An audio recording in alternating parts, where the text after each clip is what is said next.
why don't we, if he's ready, we'll bring on the one and only Jim Palmer. Jim, how are you doing? Oh, I'm good. Oh, no, that's all right. That's well, we're giving you, of course, you got to give you a round of applause. Thank you. How are you feeling? You're out on the West Coast. You're getting ready for, I think, the upcoming series you're doing, the Angels? Yes. Ben likes to do college. He likes to do the Orioles. He does it all really well. In fact, I find it's hard to believe, but maybe it's a statement to the other guys that work at ESPN. But he's not the number one guy. But it's hard to believe, as good as he is, that he's not the number one guy doing college baseball. But, he comes out of LSU, his number one draft choice, as we all know, for the Orioles back in 1989. So, so he likes to double dip a little bit. So I let him do games early, or, they let him do, we let him do games early. We do some, we did the 3-man booth to open the season. And then, I work out here, then I come back to Baltimore for about 7 games, and then he does a week, and then I'm back for another 8 or 9 or 10 games. So we just kind of get to the end of May, and then he goes off and does college baseball for pretty much a month. Well, gotcha. Well, I got to catch you when you get back here. And actually, I'm doing an event at the Iron Rooster restaurant with Rick Dempsey in about 10 days. So I'll post for people that are curious about that. Because I know Rick's got some stories. I know he has some stories. His parents were in vaudeville, so he's got plenty of stories. Oh boy, oh sugar, yeah, he's got stories for days. Hey, why don't we start off this with a little bit of because you are the pitching guru, a thing or two about it. Kind of the state of the Orioles with pitching right now. Kind of your overall. Obviously, I think Corbin Burnes and Grayson Rodriguez advertised as you would hope to start a season.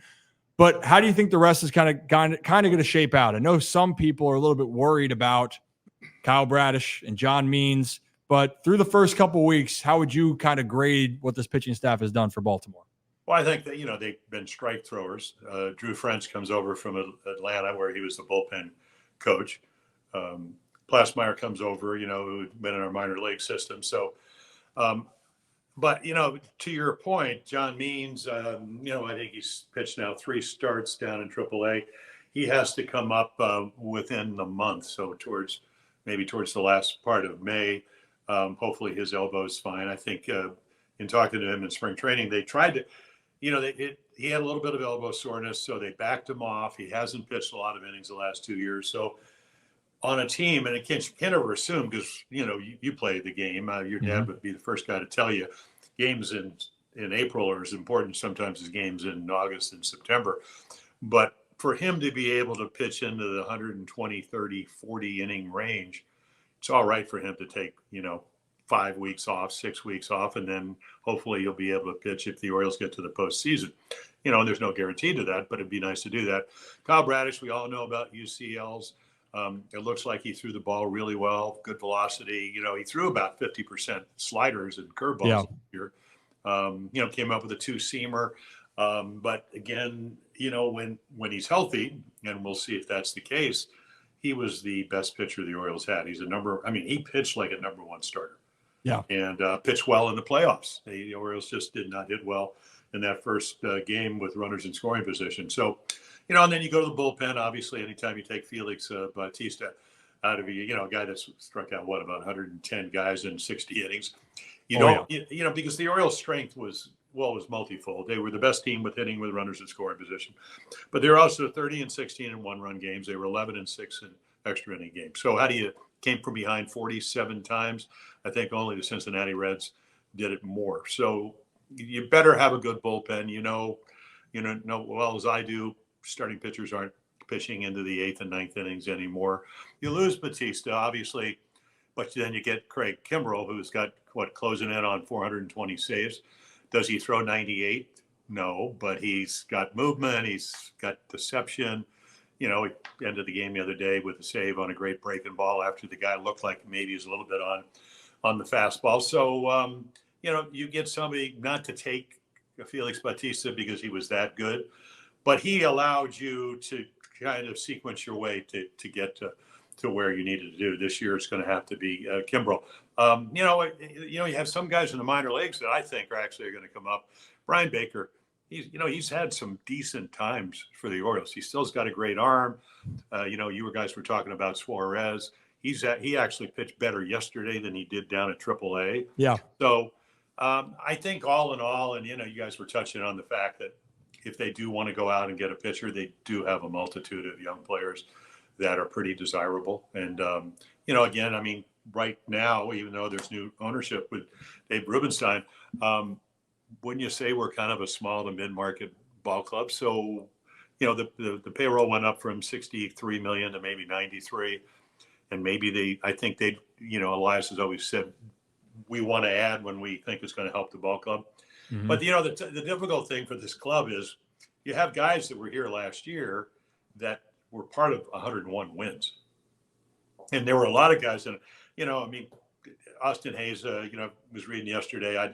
He got hit in the shoulder. He's sick. He's 3 or 4 for 35. Even when he hits the ball hard, they catch it. But he's a Gold Glove caliber left fielder, and you're going to need that in Camden Yards.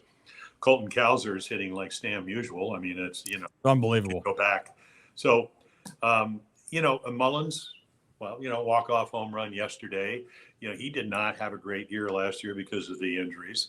Santander, it'll be kind of interesting because I think Anthony's one of the best corner outfielders in the American League. And, he's going to be a potential free agent. He hit 28 home runs, usually hits between 28 and 33 home runs, yep. Switch hitter, doesn't strike out like Teoscar Hernandez, who got a $16 million deal with an $8 million deferred payment.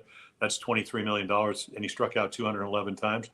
But I'm kind of wondering how he's going to go about business knowing he's a free agent. First time in his life that's ever happened. So there's so many different storylines. And, the Orioles are, they got an off day in Kansas City. I'm sure they're all going to go get barbecue or do something like that. But then Kansas City, they're 8-2 at home. They have the best starting pitching in the American League. They've scored over 6 runs a game at home and given up a little bit over 2. Yeah. Pretty important weekend. In fact, but again, if Ryan, I mean, your dad and I played on so many good teams. Every time, when you're thinking about 100 wins, every series, whether it's April, May, August or September, means as much. And that's what winning teams do. So we'll see how they handle this weekend. Yeah, they got a lot of talent regardless. I think I love that you're reminding us. The group that we had, and I actually got a chance, Jim, to sit down with Elias. We did an interview with him with an exclusive on the channel here on Tuesday and talking about between veterans and prospects and how you're trying to play this game. It's hard, but you're also realizing this team had a lot of success. Obviously, the number 1 team in all of the American League last year. So there's a lot of great parts. And I'm glad you brought up Santander. And you're right. He's a guy he's been actually the top run producer for the Baltimore Orioles the last 2 seasons. So it's a good problem to have. And then you have some young players, Seth Johnson, that looks healthy down the minors. Cade Povich has looked good. McDermott. So there's a multitude of guys. So we could talk about that for a while, but I think Zach has a question for you next, Jim. So I'll switch it over to him. Yeah, Jim, appreciate you coming on. So we just talked about the Orioles won 101 games last year, and then they go out and get an ace in Corbin Burnes. And obviously being, knowing so much about pitching, how good, I guess, what makes Corbin Burnes so special? And then also adding a top end ace like that, we've seen guys like Grayson Rodriguez talk about where he brings a competitiveness inside the rotation where, if he goes and gets 10 strikeouts and then next game Grayson got 9, he's like, well, I outdueled you. So there's that competitiveness inside that kind of seems to help elevate everyone's game. Is that something that you've seen can really impact the pitching rotation? Well, I kind of lived that, playing on a team that had 320 game winners and 70. And, next year we had 420 game winners. And you never wanted the guy that was pitching on Monday, Tuesday, or Wednesday, if you were pitching on Thursday, not to have a good game. You wanted to either be as good or better. And, everybody talks about that, 420 game winners in modern history. That's the only time it ever happened. I think we also had 72 complete games. And Bamberger was pitching coach, went on to manage in Milwaukee and then with the Mets. But Corbin Burnes, first of all, he's going to pitch around 200 innings. What I liked the other day, I was talking to Ben McDonald about it, is that primarily, he's got a good curveball. He's got good velocity. He's got probably the best cutter in the major leagues. Mm-hmm. So everything he throws is kind of right to left, but he pitched in with his 2-seam fastball because we saw Kansas City and he's going to pitch, I think, on Saturday. they did a nice job of adjusting. You know, he had the fabulous game opening day in Baltimore with 11 strikeouts or whatever it was in 6 innings. They had no chance. And but I think the more he pitches in the American League, and you go up to New York, if hitters only look at, and Ryan knows this, if you only look to one side of the plate, it's a little bit easier to hit. Doesn't mean you're going to hit it because the stuff's that good. Mm-hmm. Now all of a sudden we saw Bradish do it last year. We saw Kramer do it, where you come up with a 2-seam fastball, you run it in. It opens up the outside corner. So all of a sudden the scouting report is, he's not one-dimensional. He can pitch both sides of the plate. So, he does that. And the other thing is, he's going to be a free agent next year. Mm-hmm. He's going to get, he's 30 years old or 29 going on 30. He's going to get 5, 6, 7 years at $35 million a year. He's going to get a $200 and some $1,000 if he stays healthy and he pitches well. And I had a lot of success because I played with some of the best players that ever played. And when you go out there every fourth, back when I pitched, it was usually every fourth day. If he goes out there every fifth day, he's going to win a lot of games. He was 10-8 last year. Not that, Milwaukee doesn't have a good ball club, because I think they won 92 games. But he's coming to a good ball club. It's still going to rely on the guys who pitch the 8th and 9th innings. So hopefully, they'll get Perez back, and Cano will feel more comfortable pitching in the late innings along with Kimbrel, and he'll win a ton of games. And what a better role model for Grayson Rodriguez, who has really come a long way. I mean, the pitches he throws. I mean, he's always had great stuff, but now command's a little bit better. Got rid of that cutter. Last year, I mean, let's see, hanging curveball to Ohtani. There's 3 runs. He strikes out Seager for Texas with a 99-mile-per-hour fastball with the bases loaded, comes back with a cutter, speeds the bat up, grand slam. There's 7 runs. So all of a sudden you have a young pitcher with great stuff, and hopefully he'll stay healthy and he'll be able to, to be able to be a number 2 starter, number 1 starter. He'll just be one of the guys that gives you a chance to win every time he goes out there. Yeah, I think one of the weirdest stats is Corbin Burnes has never won more than 12 games in a year in his career for as dominant as he's been. Well, but what's the run support? Yeah. Bullpen. I mean, they have, always have had a pretty good bullpen. Williams, I think, is hurt with them, now from Milwaukee. But they had Hader, they traded him to San Diego, and now he's in Houston. He's given up. Yeah, he's given up a lot. Well, they're not playing. Yeah, Joe Espada, he's got to be calling Dusty Baker, going, Dusty, help. There's a panic over there in Houston right now. I mean, they've lost a lot of close games. Look at the Orioles, 30-16 in 1-run games. If it's okay, so you win 101 games. If you win 25 games and you take 6 off that, or 4 off that 30, the record's a little bit different. And you don't and you got to remember, Tampa Bay started out 30-9 last year. Yeah. Now they lost three starters to Tommy John surgery, so they're probably not going to be as good. But they're a very competitive ball club.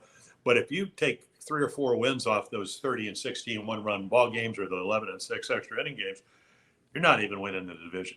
No. And maybe that would have helped because you wouldn't have had the week off. Even though I'm not buying into that, did not allow the Orioles to kind of get ready to play the Rangers, who, as we know, would win the World Series. Pretty big ball club. $900 million they spent to get better, and they were.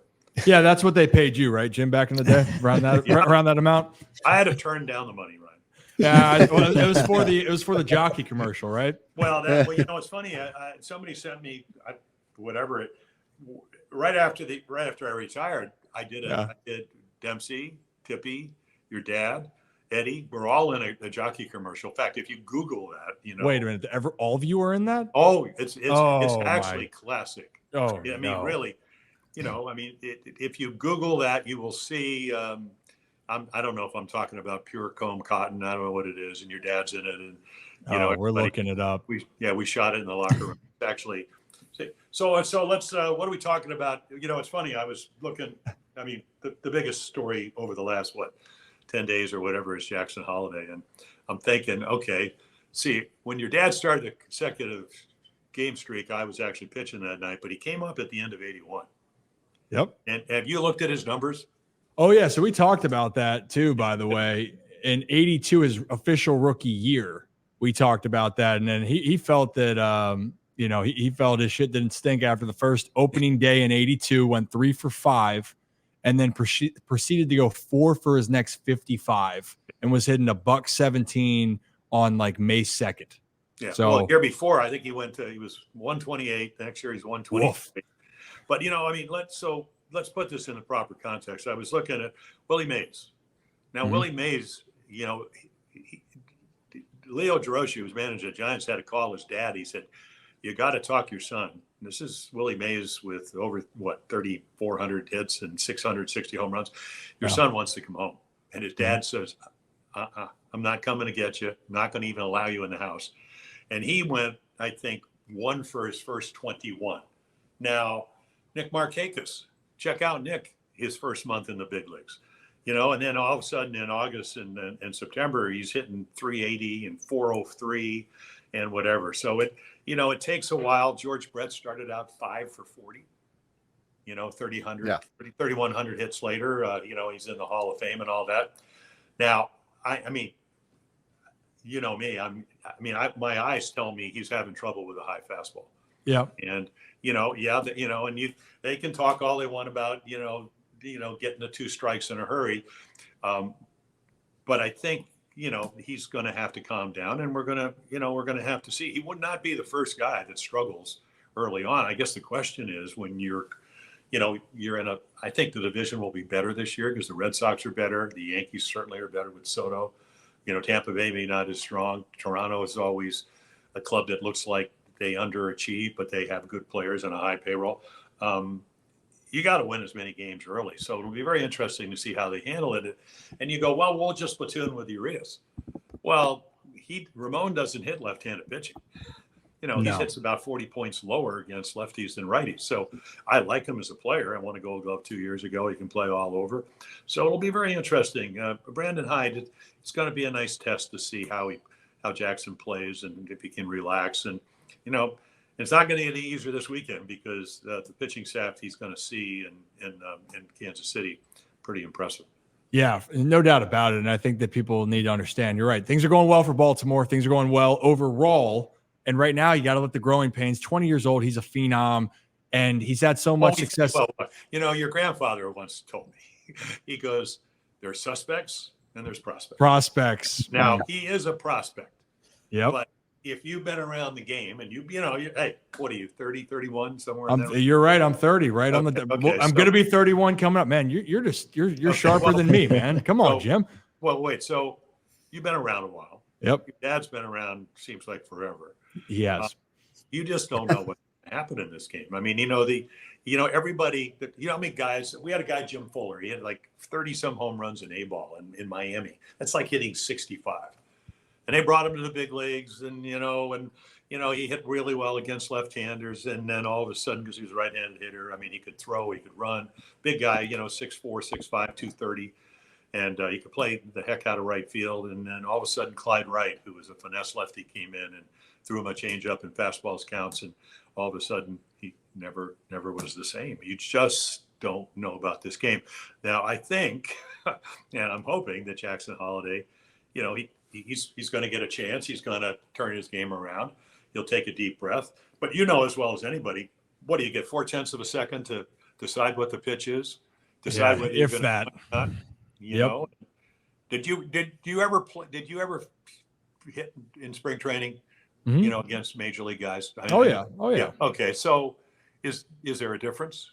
I mean, as far as command. Well, so I tell people this actually is the higher you go up. I said you can see some of the most talented arms at any level of the minor leagues. It's just when you get higher up, the guys know what they want to do.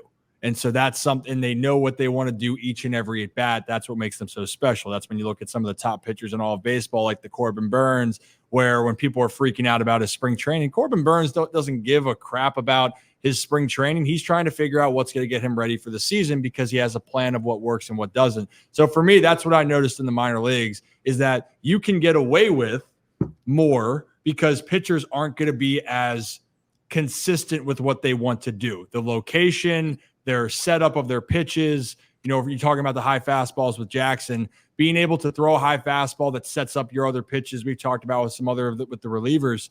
Yeah, that's what I'm seeing kind of with Jackson. Also, Jim, it doesn't help that they've been expanding the zone too, and then you got to swing at a couple pitches that are borderline strikes or they're being called strikes that day, and you're going, well, damn, I'm not going to let him ring me up. I got to swing at that. So it's definitely it's a multitude of things, no doubt about it. Yeah, I thought that Gunnar Henderson, because if you judge Gunnar Henderson on it, he came up August of 2022, played pretty well, struggled, hitting 199 going into like the end of May last year. Mm-hmm. Struggled against lefties all year long, and I mean that's one of the Achilles heels for the Orioles, the left-handed pitching. We've seen that. We've already seen it this year because you look at some of their best players, they just don't hit lefties very well. Yeah, I was always a big fan of B.J. Surhoff. You know what B.J. hit off the lefties lifetime? No. On his way to 2,300 hits, 287. Dang. Yeah. Hey, well, all right, Beach. I think he used to be a coach for the Orioles, didn't he? Would have been a nice sounding boy. Oh, Beach. Oh, Beach. Well, I'll tell you what, though, Jim, at least, and maybe this kind of goes into what Rocco is going to talk about.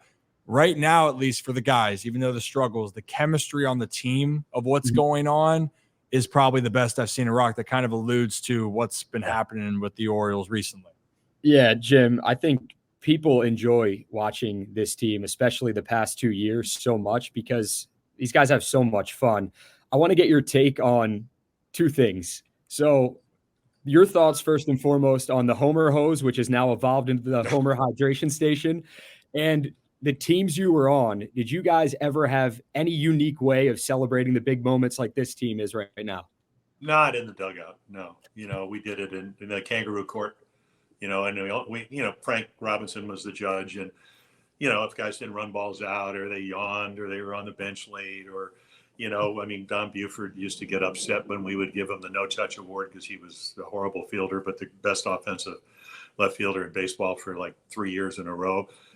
We had the Red Ass Award. We had the John O'Donohue played for the Orioles, but he played for Cleveland, and he would throw these long home runs. So if you threw a long home run, you would get the John O'Donohue ball.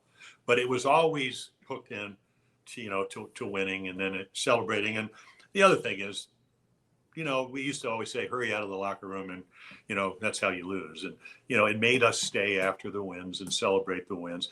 But it was a different era.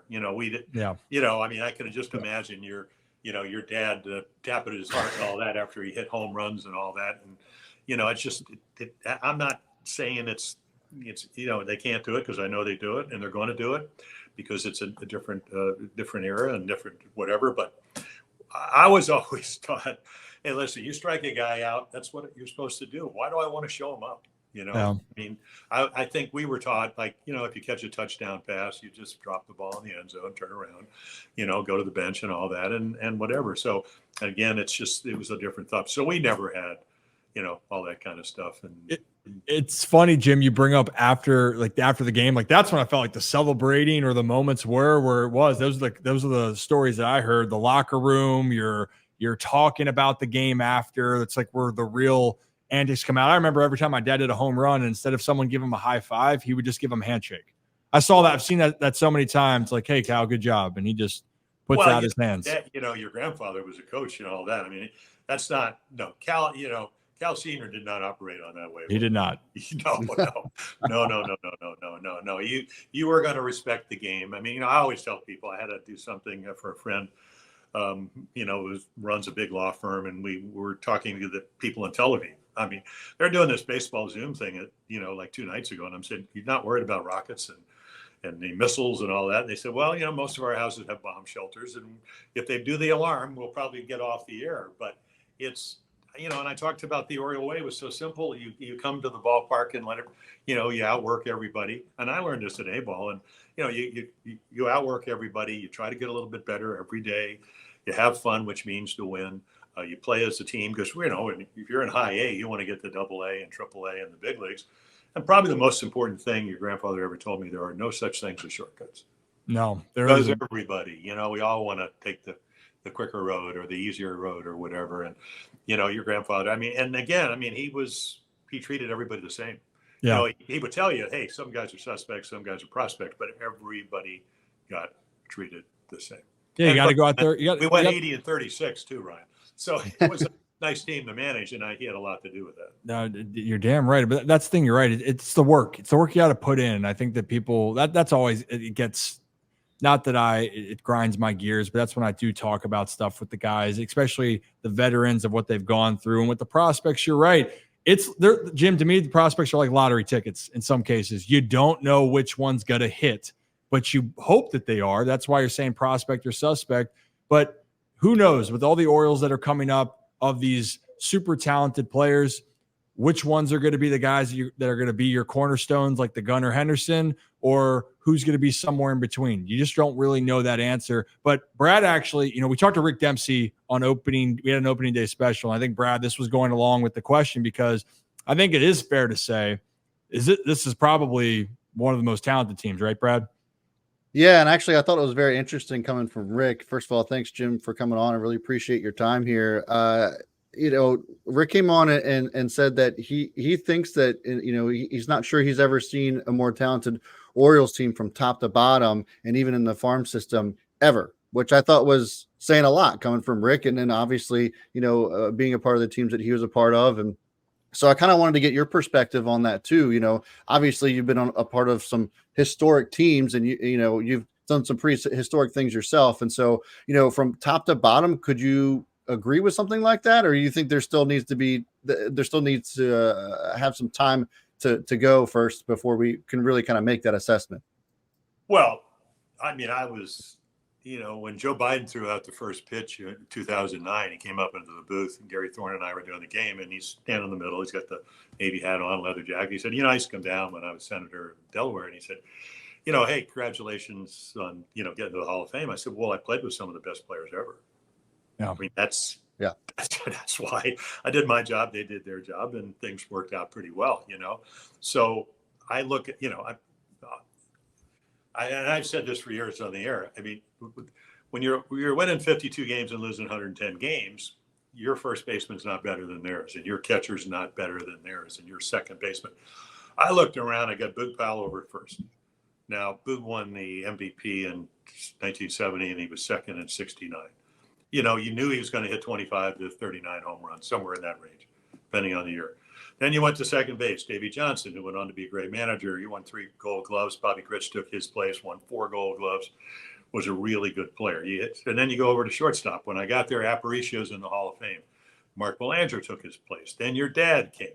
Then over third, that Brooks Robinson guy that won 16 consecutive. So everywhere we went, because I still remember Grant Jackson, the late Grant Jackson, coming over from the National League, and he throws the ball up and in, and we're up in Seattle, and Earl, we were sprints to the mound, and he goes, "What are you doing?"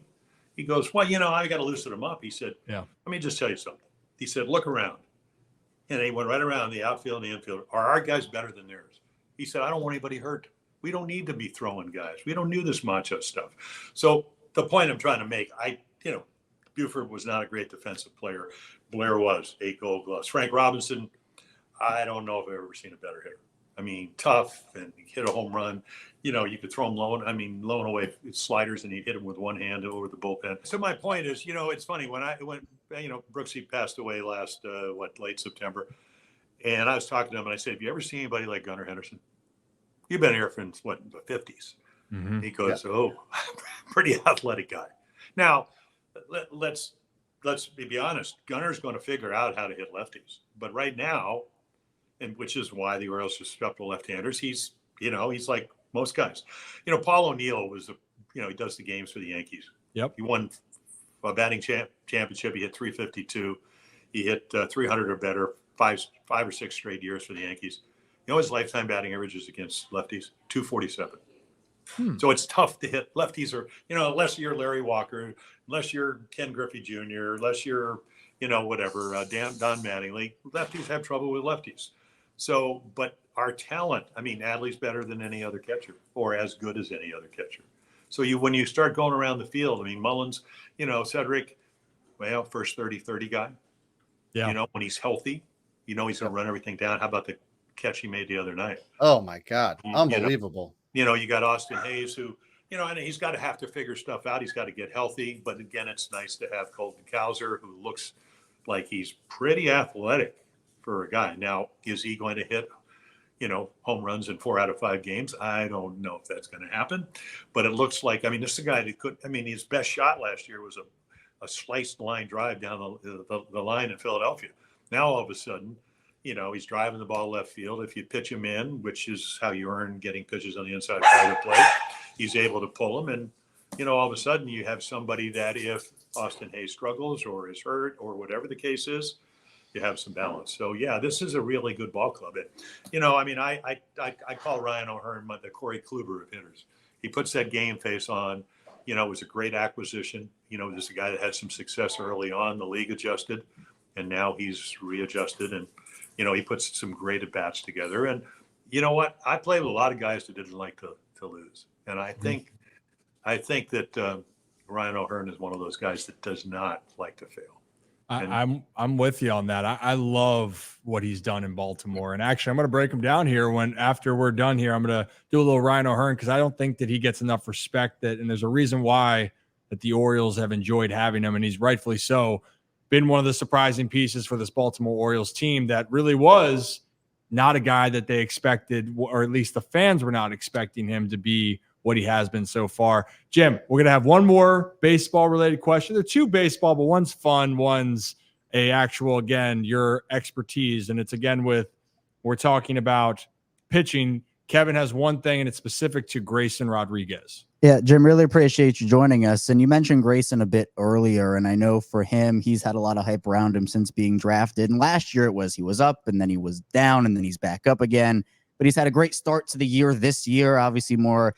You got strikeouts from Grayson. He's throwing the heat, and he has a bunch of great stuff. But for him, what transformation have you seen from him dating back to when he first got the call? And for you, what do you think his ceiling is and the next steps for him for reaching that ceiling?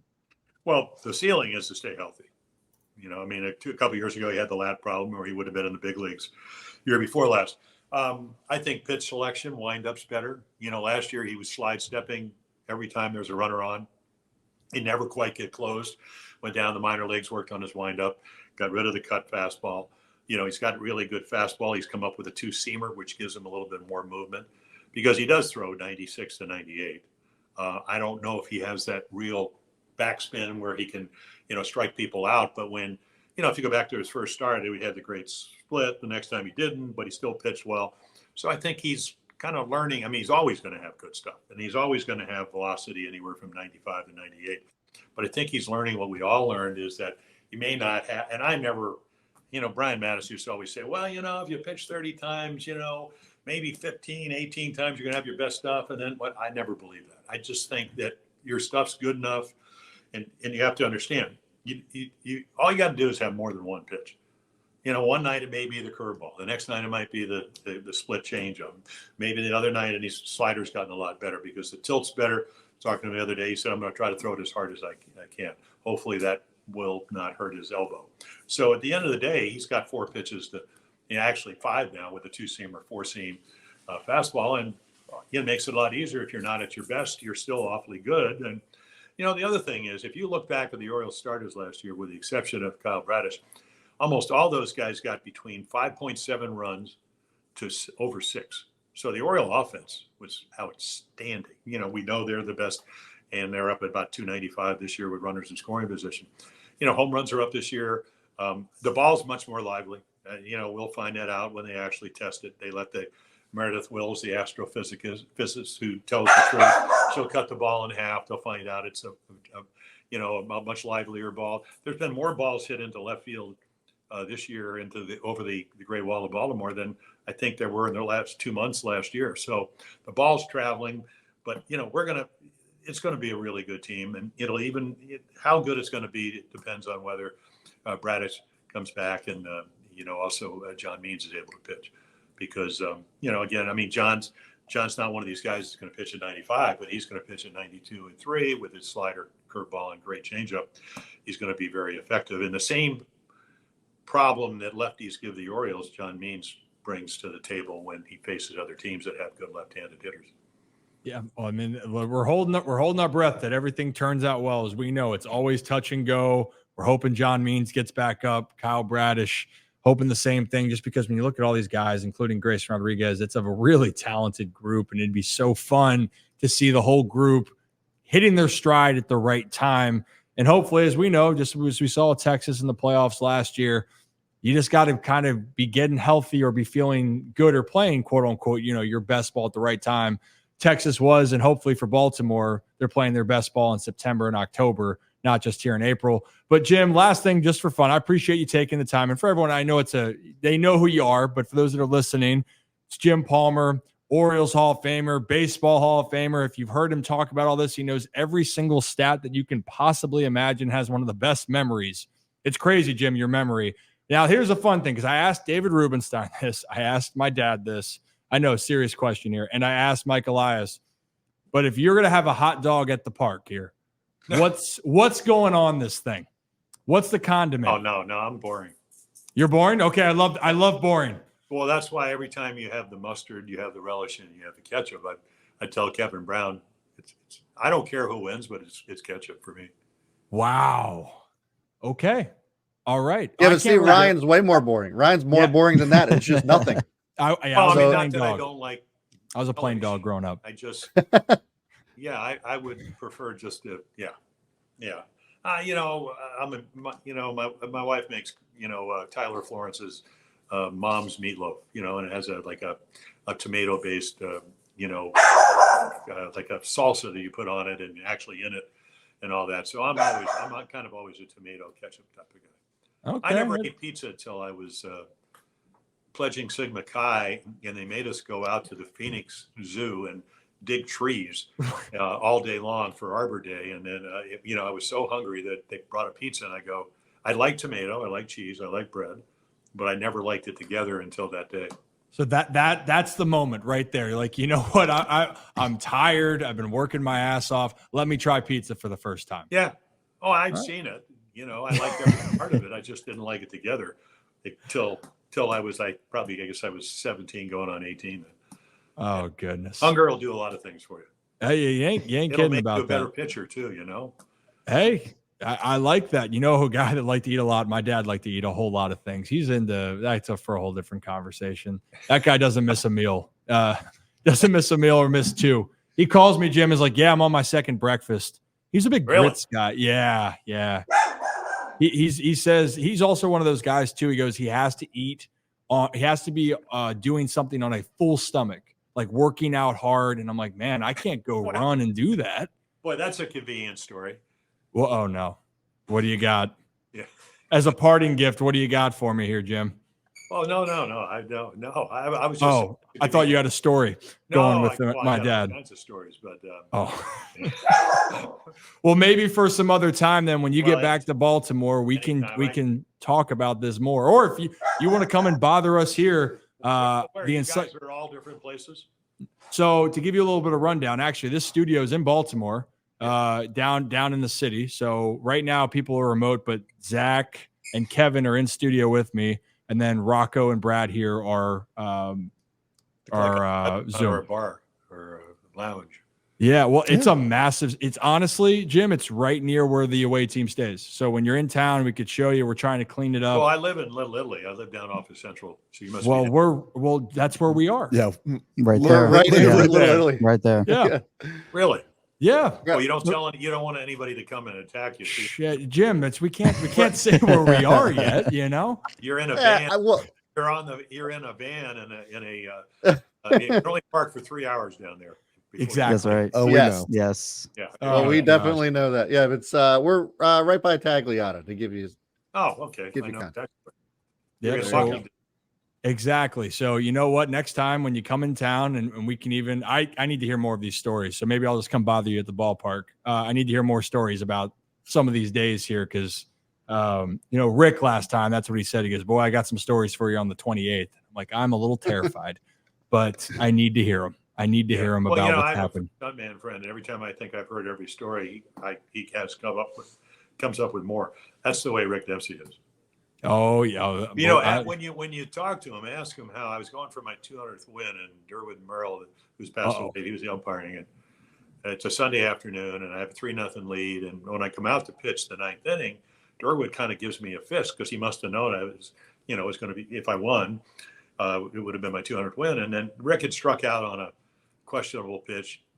So Demper comes behind home plate, and he's still unhappy that he got called out on the pitch he didn't think was a strike. And Durwood throws him out. And so here he is. He gives me the fist, good luck for your, going for your 200th. And then he throws my catcher out. So while I'm waiting for Dave Skaggs to come in and put on his equipment, I said, Durwood, what was the fist pumping? Go get him. And then you throw out my catcher. He said, I was just trying to help you. See, I love it. I love it. I'm going to bring that up to Rick too. I'm sure he's got some words there. Rick's is one of the best. He really is. But you're one of the best too, Jim. Well, if you're okay in the future, I'd like to bother you more. You're like literally encyclopedia. But now that the secret's out of we're all in the same area, when you get back home, would love to talk to you here in Baltimore and same zip code. Yep. Perfect. Well, Jim, I appreciate your time. Enjoy the series out there. Bring the boys luck, and we'll see you back here in Baltimore in the upcoming future. Yeah, they're going to need some luck this weekend because Kansas City, they're 8-2 at home. Mm-hmm. So it's going to be a good test. But the Orioles are playing at a high level, so we'll see. Yeah, why not? Cole Reagan's Corbin Burns will be a great matchup to watch as well. So can't wait. But Jim, enjoy the rest of your guys. what day care. is it? Yeah, have a great day, Jim. Okay. Jim Palmer, Thanks, everybody. Jim. Hey, thanks, Jim.